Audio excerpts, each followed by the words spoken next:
சிவாய நம. திருச்சிற்றம்பலம்.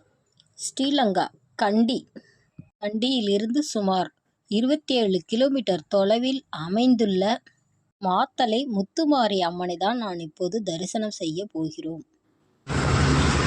ஈழத்திருநாட்டில் நிறைய அம்மன் ஆலயங்கள் உள்ளன. அவற்றில் மிக முக்கியமானது மாத்தளை முத்துமாரி அம்மன் தேவஸ்தான ஆலயம். இந்த ஆலயத்தை பற்றிய வரலாறும் முக்கிய செய்திகளும் நாம் இப்போது காண்போம். மும்முடி சோழ மண்டலம், மணிப்பல்லவ மண்டலம், தாமிரபரணி, நாகதீபம் என்பது இந்த ஆலயத்தின் வேறு சில பெயர்கள். இலங்கையின் கண்டியில் மாத்தளையில் மலைகள் சூழ்ந்த அழகான பகுதி. அந்த பார்க்கும்போது 8 அடி ராஜகோபுரம், 9 மாடங்கள், 9 கலசங்கள், மிக கம்பீரமாக.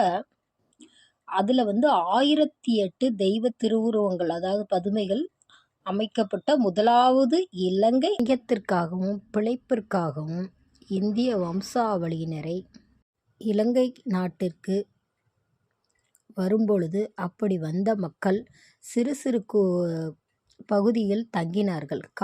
கடல் கடந்து, காடு மேடு மலைகள் கடந்து ஆங்காங்கே குழுக்களாக அவர்கள் தங்கினார்கள். அப்படி தங்கும் பொழுது மூதிர் ஒருவர் கனவில் தோன்றி அம்பிகை தான் இங்கு இருப்பதாகவும் தனக்கு ஒரு ஆலயம் எழுப்புமாறும் அம்பிகை கனவில் கூறினாள். குழந்தை வடிவில் வந்து மக்கள் அனைவரும் ஒன்று கூடி எந்த இடத்தில் ஆலயம் அமைப்பது என்று நினைக்கும் பொழுது அந்த இடத்தில் ஒரு வில்வ மரமும் திரிசூலமும் கண்டெடுக்கப்பட்டு அந்த இடத்திலேயே அம்பிகைக்கு ஆலயம் அமைத்தனர்.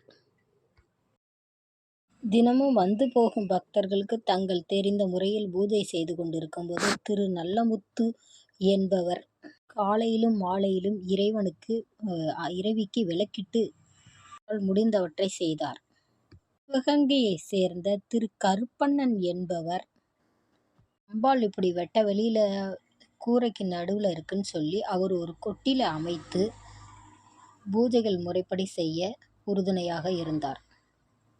கொட்டிலில் இருந்த அம்பிகைக்கு திரு சுப்பா பிள்ளை என்பவர் நிலங்களையும் வழங்கி 1854 ஆண்டு கிறிஸ்துவுக்கு பின்பு மிகப்பெரிய ஆலயமாக அமைக்க உறுதுணையாக இருந்தார். திரு குமாரசாமி, திரு மாரிமுத்து செட்டியார் இவர்கள் காலத்தில் 1955 ஆண்டு மகாமண்டபம், அர்த்த மண்டபம், கருவறை மிகவும் நேர்த்தியாக அமைத்துள்ளனர். வேத ஆகமப்படி கோயில் விஸ்தரிக்கப்பட்டு பரிவாரங்கள்லாம் அமைக்கப்பட்டது.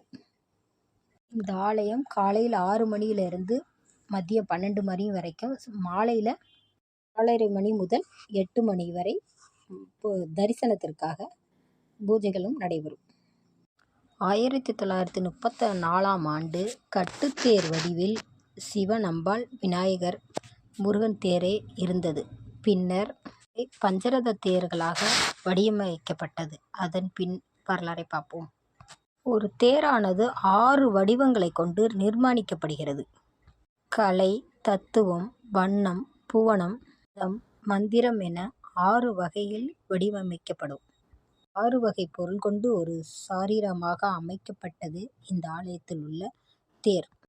ஏன்னா உணவு வேலைக்கு அங்கு ஆஃபீஸில் இருந்தவங்கள்ட்ட கேட்டு தெரிஞ்ச தகவல் தான் இப்போ நான் உங்கள்கிட்ட சொல்லிகிட்டு இருக்குது. அந்த ஆஃபீஸில் ஒரு லேடி இருந்தாங்க.